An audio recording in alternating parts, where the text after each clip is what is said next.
Good morning class. विद्यार्थी मित्रांनो, आज आपण परिसर अभ्यास भाग 2 मधील प्रकरण क्रमांक 2 इतिहास आणि कालसंकल्पना या विषयाची थोडीशी माहिती घेतोय गेल्या काही व्हिडिओ लेक्चरमधून. या प्रकरणातला आता पुढचा भाग आपण पाहणार आहोत, इतिहास आणि कालसंकल्पना. आता जमिनीच्या खाली मातीचे एकावर एक असे अनेक थर साचलेले असतात. मातीच्या थरांचा आणि त्या थरात मिळालेल्या अवशेषांचा कालखंड अमुक तारखेपासून अमुक तारखेपर्यंत असा सांगितला जाता येत नाही. बघा, जमिनीच्या खाली मातीचे एकावर एक थर असतात आणि मातीच्या थरांचा आणि त्या थरात मिळालेल्या अवशेषाचा कालखंड जो आहे तो अमुक तारखेपासून अमुक तारखेपर्यंत असा निश्चित सांगता येत नाही. जसं की आपण छत्रपती शिवाजी महाराजांचा कालखंड सांगतो 1630 ते 1680. छत्रपती शिवाजी महाराजांचा राज्याभिषेक 1674ला झाला, किंवा इसवी सन 1818मध्ये पेशवाईचा शेवट झाला, 15 ऑगस्ट 1947ला देश स्वतंत्र झाला, असं आपण निश्चितपणे सांगू शकतो की जवळजवळ भारतीय लोकांनी 150 वर्षे इंग्रजांशी लढा दिला. 1857च्या उठावापासून ते 15 ऑगस्ट 1947पर्यंत हा कालखंड आपण सांगू शकतो. मात्र जमिनीच्या खाली जे थरात अवशेष मिळतात, यात जे इमेजमध्ये तुम्हाला अवशेष दिसत आहेत, त्या अवशेषांचा कालखंड जो आहे तो अमुक तारखेपासून अमुक तारखेपर्यंत असा सांगता येत नाही, निश्चितपणे सांगता येत नाही. कारण ते जमिनीखाली गाडलेले असतात आणि मग जमिनीखाली मातीचे एकावर एक जे थर आहेत ते थर साचलेले असतात, आपल्याला माहिती आहे. आणि त्या मातीच्या थरांचा आणि त्या थरात मिळालेल्या अवशेषांचा कालखंड जो आहे तो अमुक तारखेपासून अमुक तारखेपर्यंत असा निश्चितपणे सांगता येत नाही. आजपासून अमुक इतक्या वर्षापूर्वी अशा पद्धतीने काळाची मोजणी करणं मात्र शक्य असतं. निश्चित सांगता येत नाही की हे अवशेष याच कालखंडातले आहेत म्हणून, पण आजपासून अमुक इतक्या वर्षापूर्वी अशा पद्धतीनं काळाची मोजणी करणं मात्र शक्य असतं. म्हणून अशा पद्धतीनं कालमापनाच्या पद्धती असं म्हणतात. अशा प्रकारे कालमापन करण्यासाठी कर्ब 14 विश्लेषण आणि कास्ट वलयाचे विश्लेषण यासारख्या विविध वैज्ञानिक पद्धतींचा उपयोग केला जातो.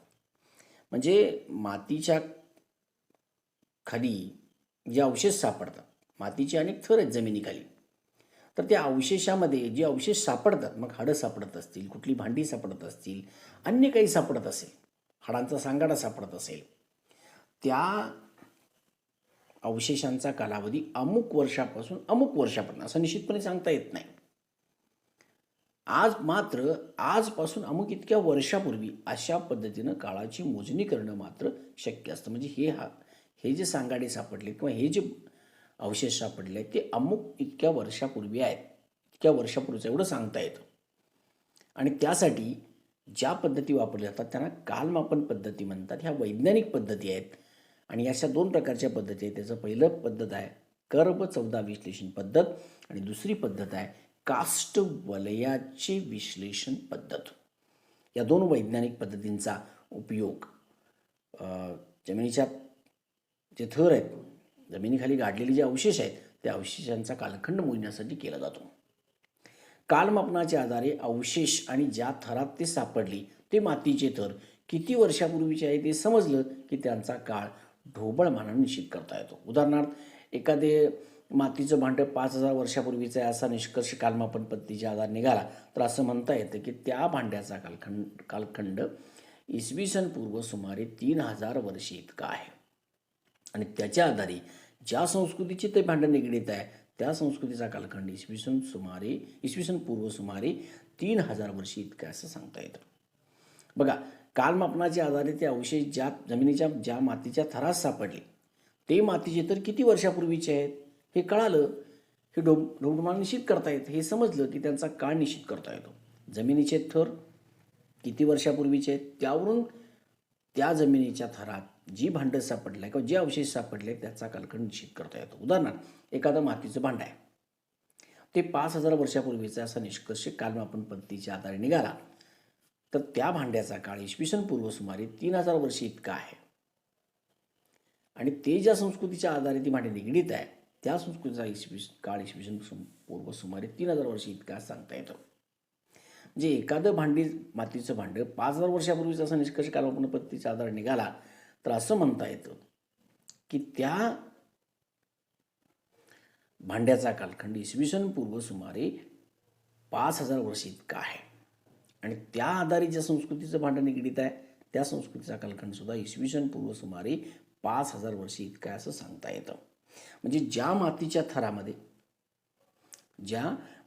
थरामध्ये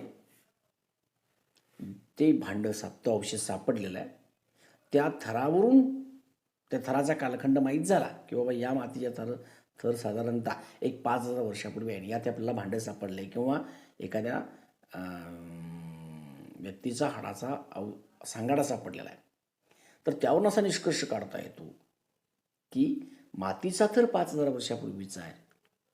त्याच आधारे हे भांडं किंवा हे अवशेष हे 5,000 वर्षापूर्वीचे आहेत असा निष्कर्ष काढता येतो.